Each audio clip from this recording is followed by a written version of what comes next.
जब दुनिया के हर सहारे ने साथ छोड़ दिया, तब केवल एक पुकार बाकी थी और उस निस्वार्थ भक्ति ने स्वयं ब्रह्मांड के स्वामी को धरती पर आने के लिए विवश कर दिया।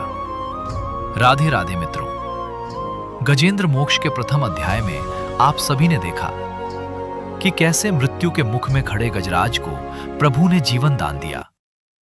प्रभु का वो हस्त कमल जैसे ही गजेंद्र के मस्तक पर पड़ा, उसके भीतर का सारा अंधकार मिट गया। वो केवल एक भौतिक स्पर्श नहीं था, बल्कि स्मृतियों का द्वार था। जैसे जैसे प्रभु की उंगलियां गजेंद्र के मस्तक को स्पर्श कर रही थीं, वैसे वैसे उसकी पशु योनि की विस्मृति समाप्त होने लगी। गजेंद्र की आंखों में आंसू थे, पर ये आंसू दर्द के नहीं, बल्कि आत्मबोध के थे। इसी पल वर्तमान का सरोवर धुंधला होने लगा और अतीत की परतें खुलने लगीं। गजेंद्र अपने पूर्व जन्म में एक प्रतापी राजा थे और वो मगरमच्छ एक दिव्य गंधर्व हू था। आखिर क्यों एक परम वैष्णव राजा को हाथी बनना पड़ा और क्यों एक गंधर्व को मगरमच्छ की योनि मिली? श्रीमद् भागवतम के अनुसार पिछले जन्म में गजेंद्र द्रविड़ देश के राजा इंद्रद्युम्न थे। वे राजपाट त्याग कर मलय पर्वत पर मौन तपस्या कर रहे थे। एक दिन वहां ऋषि अगस्त्य पधारे, पर ध्यान में लीन राजा उनका स्वागत न कर सके। ऋषि ने इसे अहंकार समझकर श्राप दिया कि वे हाथी की योनि प्राप्त करें। वहीं दूसरी ओर वो मगरमच्छ पिछले जन्म में हूहू नाम का गंधर्व था। उसने मजाक में देवल ऋषि का पांव पानी में खींच लिया, जिसके कारण उसे मगरमच्छ बनना पड़ा।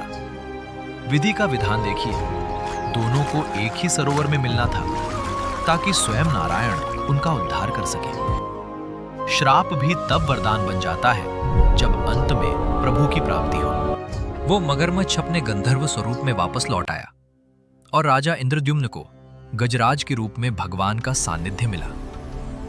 भक्ति की ये पराकाष्ठा हमें एक शाश्वत सत्य से अवगत कराती है। गजेंद्र मोक्ष केवल एक पौराणिक गाथा नहीं, बल्कि हर उस जीव की पुकार है जो संसार के द्वंद्वों में फंसा है। जब गजराज ने अपनी समस्त शक्ति के निष्फल होने पर अपनी असमर्थता स्वीकार की, तभी अनंत शक्ति का अवतरण हुआ। ये गाथा हमें आश्वस्त करती है कि चाहे संकट कितना ही गहरा क्यों ना हो, यदि हृदय की पुकार सच्ची और पूर्ण शरणागति के साथ है, तो नारायण की कृपा का सुदर्शन हर बंधन को काटने के लिए तत्पर है। आशा है कि भक्ति और श्रद्धा का यह संगम आपके जीवन में नई ऊर्जा और शांति का संचार करेगा। यदि इस कथा ने आपके मन को स्पर्श किया है, तो कमेंट में राधे राधे अवश्य लिखें। सनातन धर्म के ऐसे ही दिव्य और प्रेरणादायक प्रसंगों के लिए हमारे साथ जुड़े रहें। नमो नारायण।